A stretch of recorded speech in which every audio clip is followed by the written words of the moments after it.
மாணவர்கள் அனைவருக்கும் வணக்கம். 11ஆம் வகுப்பு மாணவர்களுக்கு வணிகவியல் தேர்வில் 2 மதிப்பெண் வினாக்களுக்கான விடைகள் கொஸ்டின் அண்ட் ஆன்சர் இதில் கொடுக்கப்பட்டுள்ளது. இந்த வினாக்களை படித்தால் 5 முதல் 6 வினாக்கள் உங்களுக்கு தேர்வில் கண்டிப்பாக இடம்பெறும். இதை மாணவர்கள் பயன்படுத்தி கொண்டு தேர்வில் நல்ல மதிப்பெண்கள் பெற வேண்டும். Welcome to accounts in commerce channel. 11ஆம் வகுப்பு மாணவர்கள் சப்ஸ்கிரைப் பண்ணுங்கள். தொடர்ச்சியாக 12ஆம் வகுப்புக்கு ஜூன் முதலே ஒவ்வொரு பாடத்துக்கும் தனித்தனியாக வீடியோ போடப்படும், ஷார்ட்ஸ் போடப்படும். மாணவர்கள் அதை பார்த்து முழுமையாக நம்ம சேனலை ஃபாலோ பண்ணிங்க அப்படின்னா 100க்கு 100 எடுக்க முடியும். அதுதான் நம்ம சேனலுடைய முக்கியமான நோக்கம். இப்போ நம்ம வினா விடைக்குள்ளே போகலாம். முக்கியமான வினாக்கள் மற்றும் விடைகள் கொடுக்கப்பட்டிருக்கு. இதை மாணவர்கள் கற்று தேர்வுக்கு தயாராகும்படி கேட்டுக்கொள்கிறோம். பண்டமாற்று முறை என்றால் என்ன? ஒரு பொருள் மற்றொரு பொருளுக்கு மாற்றாக பரிமாறப்பட்டு செய்யப்படும் முறை பண்டமாற்று முறை. நாலங்காடி என்றால் என்ன? பகலில் வியாபாரம் நடைபெறும் இடம் நாலங்காடி என அழைக்கப்படுகிறது. அல்லங்காடி என்றால் என்ன? இரவில் வியாபாரம் நடைபெறும் இடம் அல்லங்காடி என அழைக்கப்படுகிறது. பொருளாதார நடவடிக்கைகள் என்றால் என்ன? லாபம் ஈட்டுவதற்காக மேற்கொள்ளப்படும் அனைத்து நடவடிக்கைகளும் பொருளாதார நடவடிக்கைகளாகும். எடுத்துக்காட்டு, பழ வியாபாரி பழங்களை விற்பனை செய்வது. தொழில் என்றால் என்ன? தொழில் என்பது லாபம் ஈட்டுவதற்காக மேற்கொள்ளப்படும் பொருளாதார நடவடிக்கையாகும். James Stevenson. வேலை என்றால் என்ன? கூலி அல்லது ஊதியத்துக்காக மற்றவர்களுக்கு பணியாற்றுவது வேலையாகும். எடுத்துக்காட்டு, மேலாளர்கள், எழுத்தர்கள், வங்கி அலுவலர்கள். வணிகத்தை வரையறு. வணிக நடவடிக்கைகளில் பொருட்களை வாங்குதலும் விற்றலும் முடிவுற்ற பொருட்களை பரிமாற்றம் கொண்டதே ஆகும். Elvin Thomas. உற்பத்தி தொழில் என்றால் என்ன? வளங்கள், இயந்திரம் மற்றும் தொழில்நுட்ப திறமையுடன் உபயோகிக்கத்தக்க பொருளாக மாற்றக்கூடியது உற்பத்தி தொழில் எனலாம். எடுத்துக்காட்டு, சிமெண்ட் உற்பத்தி தொழில், ஜவுளி உற்பத்தி தொழில். வியாபாரம் என்றால் என்ன? வியாபாரம் என்ற சொல் பொருட்களை வாங்குதல் மற்றும் விற்றல் செயல்களை உள்ளடக்கியது. சில்லறை வியாபாரி வரைவிலக்கணம். நுகர்வோரின் தேவைகளை செவ்வனே பூர்த்தி செய்யும் பொருளாதார சங்கிலியில் இறுதியாக இருப்பவர் சில்லறை வியாபாரி ஆவார். Evelyn Thomas. தரகர் என்பவர் யார்? மற்றவர்களுக்காக முன்னின்று பேரம் பேசி வியாபாரத்தை லாபகரமாக நிறைவேற்றி அதற்கென கழிவு பெறுபவர் தரகர் ஆவார். வியாபார நடைமுறை வகையில் யாவை? மொத்த வியாபாரி, சில்லறை வியாபாரி. வணிக முகவர்கள் என்பவர் யார்? ஒரு வியாபாரி தம் சார்பாக பொருட்களை வாங்கவும் விற்கவும் நியமிக்கும் ஒரு நபர் முகவர் ஆவார். மடங்கு கடையின் பொருள் யாது? ஒரே நிர்வாகத்தின் கீழ் பல்வேறு இடங்களில் கடைகளை அமைத்து ஒரே மாதிரியான பொருட்களை விற்பனை செய்யும் இடம் மடங்கு கடைகளாகும். எடுத்துக்காட்டு, பேட்டர் ஷூ. தானியங்கி விற்பனை இயந்திரங்கள் என்றால் என்ன? தானியங்கி விற்பனை இயந்திரம் என்பது எந்திரம் வழியாக பொருட்களை நேரடியாக வாடிக்கையாளருக்கு விற்கும் இயந்திரமாகும். வாரத்தின் 7 நாட்களிலும் எந்த நேரத்திலும் விற்பனை இயந்திரங்களை பொருட்களை பயன்படுத்தி வழங்கின. சிறப்பு பண்டக சாலை என்றால் ஒரே வகையான பொருட்களை மட்டும் விற்பனை செய்யும் சில்லறை கடைகள் சிறப்பு பண்டக சாலை எனப்படும். எடுத்துக்காட்டு, திருநெல்வேலி அல்வா கடை. சேவைத் துறையில் உள்ள சேவைகள் யாவை? கல்வி, மருத்துவம், சுகாதாரம், வங்கியல், போக்குவரத்து, காப்பீடு. வங்கியின் பொருளை எழுதுக. பொதுமக்களிடமிருந்து வைப்புகளை குறைந்தபட்ச வட்டிக்கு பெற்று தேவைப்படும் போது மக்களுக்கு அதிக வட்டிக்கு கடன் வழங்குவது மற்றும் முதலீடு செய்வது வங்கியின் தொழிலாகும். மைய வங்கி பற்றி சுருக்கமாக விளக்குக. நமது நாட்டின் மைய வங்கி இந்திய ரிசர்வ் வங்கி. இது வங்கிகளின் வங்கியாக செயல்படுகிறது. நமது நாட்டிற்காக ரூபாய் நோட்டுகளை இது வெளியிடுகிறது. வணிக வங்கியின் பொருள் யாது? பொதுமக்களிடமிருந்து பல்வேறு வகைகளில் குறைந்தபட்ச வட்டிக்கு வைப்புகளை பற்றி தேவைப்படும் பொழுது மக்களுக்கு வாணிபம், சிறுதொழில், விவசாயம், வியாபாரம் நடத்துவதற்கு அதிக வட்டிக்கு சிறு மற்றும் நடுத்தர கடன்கள் வழங்குவது வணிக வங்கிகளாகும். பணத்தை அனுப்புதல், பெட்டக வசதி அளித்தல், காசோலைகளுக்கு பணம் வழங்குதல் போன்ற இதர சேவைகளையும் வணிக வங்கி செய்கிறது. தொழில்துறை வங்கிகளை பற்றி நீ அறிவது யாது? தொழில்களுக்கான நிதிகளை பெரிய அளவில் வழங்குகிறது. தொழில்களை விரிவாக்கம் செய்ய, நவீனமயமாக்க ஆகியவற்றுக்கு நிதி அளிப்பது போன்ற சேவைகளை செய்வது தொழில்துறை வங்கிகளாகும். எடுத்துக்காட்டு, இந்திய தொழிற்சாலை வங்கி, IDBI, இந்திய தொழில் கடன் முதலீட்டு கழகம் போன்றவை. அடுத்தது, வெளிநாட்டு வங்கிகள் என்றால் என்ன? வெளிநாட்டில் பதிவு செய்யப்பட்டு அலுவலகத்தையும் இந்தியாவில் கிளை அலுவலகத்தையும் கொண்ட வங்கிகள் வெளிநாட்டு வங்கிகள் என அழைக்கப்படுகிறது. எடுத்துக்காட்டு, பேங்க் ஆஃப் அமெரிக்கா, ஃபர்க்னஸ் பேங்க், இங்கிலாந்து. கைபேசி வங்கியை பற்றி குறிப்பிடுகிறது. கைபேசி செயலியின் மூலம் ஒரு வாடிக்கையாளர் தனது கணக்கை எங்கிருந்தும் இயக்க முடியும். இதுவே கைபேசி வங்கியில் எனப்படும். பற்று அட்டை, டெபிட் கார்டு. சிறுகுறிப்பு அறிக. தானியங்கி பண வழங்கும் அட்டை, ATM பற்று அட்டை ஆகும். இதன் மூலம் இந்தியாவில் எந்த பகுதியிலும் பொருட்களை வாங்க பற்று அட்டை பயன்படுகிறது. கடன் அட்டை, கிரெடிட் கார்டு. சிறுகுறிப்பு அறிக. வாடிக்கையாளர் மற்றும் தகுதியானவர்களுக்கு வங்கியில் கடன் அட்டை வழங்குகிறது.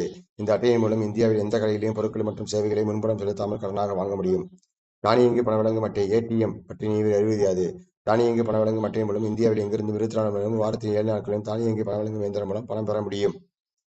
பண்டக காப்பகங்கள் என்றால் என்ன? பண்டக காப்பகம் என்பது எதிர்கால பயன்பாட்டிற்காக பொருட்களை சேமித்து வைக்கும் இடமாகவும் வளங்கள் மையமாகவும் விளங்குகிறது. பண்டக காப்பகங்களின் பல்வேறு வகைகள் யாவை? இது உரிமையின் அடிப்படையில் தனியார் பண்டக காப்பகம், அரசு பண்டக காப்பகம், பொது பண்டக காப்பகம், கூட்டுறவு பண்டக காப்பகம்.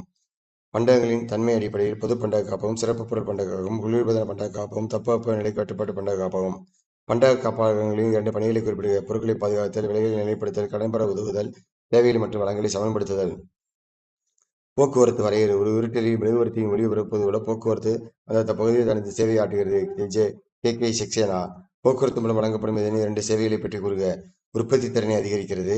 அதிகமான பொருட்களுக்கான தேவை மற்றும் பல்வேறு நுகர்பொருட்களுக்கான தேவையை தூண்டுகிறது. போக்குவரத்து நீர் போக்குவரத்தின் எதிரின் நன்மைகள். இது பிற போக்குவரத்தை விட மலிவான பயணமாக கருதப்படுகிறது. இது கனரக சுமைகளுக்கு மிகவும் பொருத்தமானது. ஆயுள் காப்பீட்டு திட்டாவண வகைகளை குறிப்பிடுக. முழு ஆயுள் திட்டாவணம், குறித்தொகை திட்டாவணம், கூட்டு ஆயுள் காப்பீடு திட்டாவணம், ஆண்டுத்தொகை திட்டாவணம். மருத்துவ காப்பீடு என்றால் மருத்துவ காப்பீடு என்பது எதிர்பாராமல் ஏற்படக்கூடிய மருத்துவ செலவினங்களில் ஏற்படும் நிதி நெருக்கடியிலிருந்து விடுபட இழப்பீடு வழங்கப்படுகிறது. இது ஆகவே மருத்துவ காப்பீடு செய்வது அவசியமான ஒன்றாகும். அடுத்து, தனி உரிமம் பெற்றவர் என்பவர் யார்? ஒரு வியாபாரத்தின் வணிக குறியீட்டை சட்டப்படி பயன்படுத்தும் உரிமம் பெற்ற ஒரு நபர் தனிநபரை தனி உரிமம் பெற்றவர் என அழைக்கிறோம். தனி உரிமையில் 2 தேவைகளை கூறுக. தனி உரிமை கட்டணம், நிலையான உரிமை தொகை செலுத்துதல், தனி உரிமம் அளித்தவரின் மதிப்புக்கு களங்கம் ஏற்படுத்துதல், சுதந்திரமின்மை. தொழில் செயல்முறை புறத்திறனிட்டல். வெளிநபரிடமிருந்து ஒப்பந்த அடிப்படையில் சிறப்பு வேலைகளை அல்லது செயல்களை பெறுவதற்கு தொழில் செயல்முறை புறத்திறனிட்டல் என்று பெயர். பயிற்சிகள் என்றால் என்ன? சந்தையுடன் தொடர்புடைய போக்குவரத்து பணி பயிற்சியில் மிக முக்கிய பங்களிக்கிறது. மேலும் மிக நேர்த்தியான ஒன்றுக்கொண்டு தொடர்புடைய போக்குவரத்தின் விரிவாக்கமே பயிற்சியில் எனப்படுகிறது. வியாபாரத்தின் பொருள் தருக. லாபம் ஈட்டும் நோக்கில் பொருட்களையும் சேவைகளையும் வாங்கி விற்பது மற்றும் பரிமாற்றம் செய்வது வியாபாரம். உள்நாட்டில் வியாபாரம் என்றால் என்ன? ஒரு நாட்டின் எல்லைக்குள்ளே நடைபெறும் வியாபாரம் உள்நாட்டு வியாபாரமாகும். எடுத்துக்காட்டு, காஷ்மீர் தமிழ்நாட்டில் விற்றல். இறக்குமதி என்றால் என்ன? உள்நாட்டு தேவைக்காக வெளிநாட்டிலிருந்து பொருட்களை வாங்குவது இறக்குமதி செய்வது. எடுத்துக்காட்டு, பெட்ரோல் பொருட்களை இறக்குமதி செய்தல். வரி ஏற்றுமதி என்பது பொருளியாது. மீண்டும் உற்பத்தி செய்யும் நோக்கத்தோடு ஒரு நாட்டிலிருந்து பொருட்களை இறக்குமதி செய்து அவற்றை வேறு நாடுகளுக்கு ஏற்றுமதி செய்வது மறு ஏற்றுமதியாகும். எடுத்துக்காட்டு, தென்னாப்பிரிக்காவிலிருந்து வைரங்களை இறக்குமதி செய்து அவற்றை பட்டி தீட்டி மீண்டும் ஆம்ஸ்டாம் நகருக்கு மறு ஏற்றுமதி செய்தல். இடைநிலை என்பவர் யார்? உற்பத்தியாளர் எதிர்நிலை நுகர்வோரை சென்றடையும் வரையில் பொருட்கள் மற்றும் சேவைகள் பரிமாற்றத்தில் ஈடுபட்ட அனைவரும் இடைநிலைகள் ஆவார்கள்.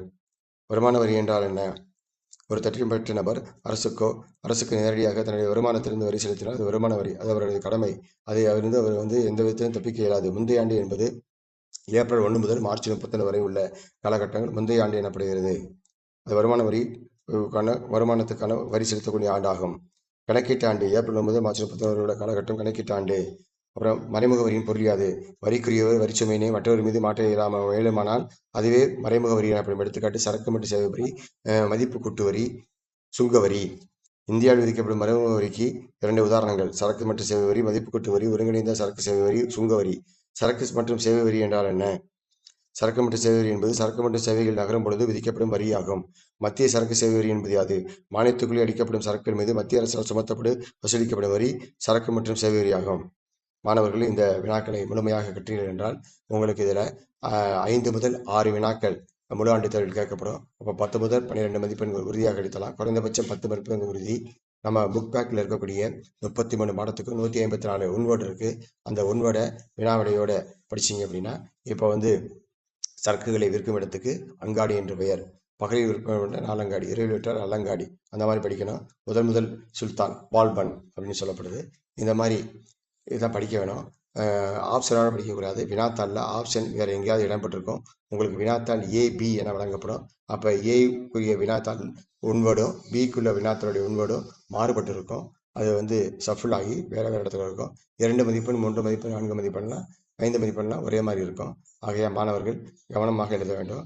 அப்போ ஆப்ஷன் புக்கில் ஆனா ஏன்னு இருக்கும். ஆனால் கொஷினில் அது சி இல்லை இயில் இருக்கலாம். ஆகையால் மாணவர்கள் வினா மற்றும் விடை அதை மட்டும் படிக்க வேண்டியது. இதை கற்றி நம்ம சேனலை சப்ஸ்கிரைப் பண்ணுங்கள்.